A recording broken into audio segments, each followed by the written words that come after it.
दुनिया की 8 सबसे अजीबोगरीब नदियां जिनका रहस्य बड़े बड़े वैज्ञानिक भी नहीं सुलझा पाए। नंबर 8, स्वर्ण रेखा नदी। यह भारत की ऐसी नदी है जिसमें सोना बहता है। जी हाँ, यह नदी भारत के राज्य झारखंड में बहती है। इस नदी का ओरिजिन रांची से करीब 16 किलोमीटर दूर है। इसकी कुल लंबाई 474 किलोमीटर है। यह नदी झारखंड से निकलकर पश्चिम बंगाल और ओडिशा के कुछ इलाकों में भी बहती है और नदी में पानी के साथ सोना बहता है। इसे सोने की नदी भी कहा जाता है। राज्य के तमाड़ और सारंडा जैसे इलाके के स्थानीय लोग यहाँ सुबह जाकर दिन भर रेत छानकर सोने के कण इकट्ठा करते हैं। नदी की रेत से सोना इकट्ठा करने के लिए लोगों को दिन भर मेहनत करनी पड़ती है। सोने के कण चावल के दाने के बराबर या उससे छोटे भी होते हैं। Number 7, Santa Fe river. Santa Fe नदी अमेरिका के उत्तरी फ्लोरिडा में बहती एक अंडरग्राउंड नदी है। इस नदी की लंबाई करीब 121 किलोमीटर है। आपको बता दें कि यह पूरी तरह से अंडरग्राउंड नहीं है, लेकिन यह 5 किलोमीटर तक जमीन के अंदर से होकर बहती है। यह नदी ओलेनो स्टेट पार्क में एक सिंकहोल में गिरती है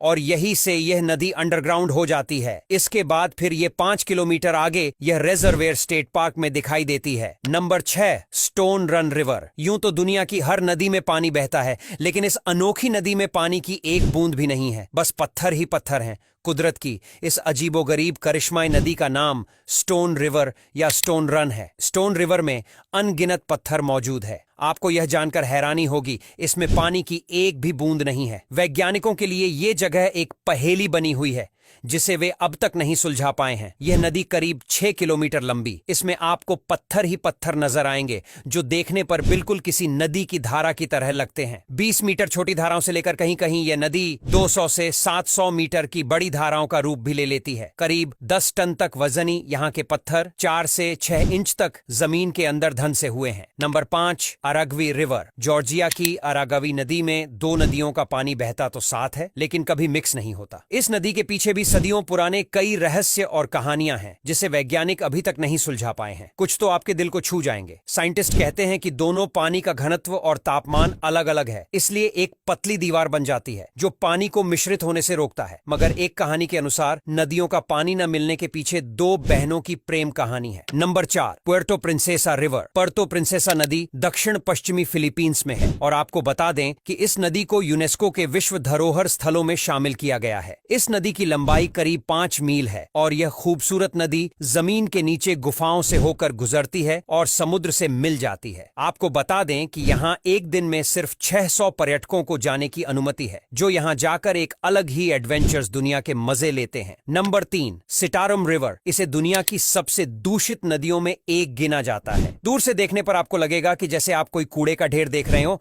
लेकिन इस कूड़े के ढेर के नीचे एक नदी भी बहती है। इस नदी का पानी बेहद दूषित और बैक्टीरिया से भरा हुआ है, लेकिन इसके बावजूद यहाँ के स्थानीय लोग इस नदी के पानी को नहाने और कुछ लोग तो इस पानी को घरेलू कामों में भी इस्तेमाल करते हैं। इंडोनेशिया सरकार ने हाल ही में इसकी सफाई के लिए अभियान तो शुरू किया है, लेकिन इसके कोई अच्छे परिणाम जमीनी स्तर पर नजर नहीं आ रहे हैं। Number 2, Parana river. पाराना नदी दक्षिण मध्य अमेरिका में बहने वाली एक नदी है। पाराना नदी का मतलब है समुद्र जैसी विशाल। यह ब्राजील, पैराग्वे और अर्जेंटीना में बहते हुए 4880 किलोमीटर का सफर तय करती है। पाराना नदी में मजबूत धाराएं होती हैं और लगातार बाढ़ पैदा होते हैं। बाढ़ उन लोगों की मुसीबतें बढ़ा देती हैं जो नदी के किनारों या आसपास में बसे हैं। अक्सर बाढ़ के दौरान यह नदी काफी जानमाल का नुकसान भी करती है। नंबर 1, रियो कमुई। रियो कैमू नदी। यह करीब 1 लाख साल पुरानी नदी है जो कई गुफाओं से होकर गुजरती है। यह नदी आकर्षण का मुख्य केंद्र है। आपको बता दें कि पोर्टो रिको की रियो कैमू नदी को दुनिया की तीसरी सबसे बड़ी अंडरग्राउंड नदी कहा जाता है, जहां जाने वालों को एक अलग ही एक्सपीरियंस मिलता है। अब यहां तक वीडियो देख ली है तो फिर वीडियो को लाइक और शेयर करना बिल्कुल भी मत भूलना। धन्यवाद।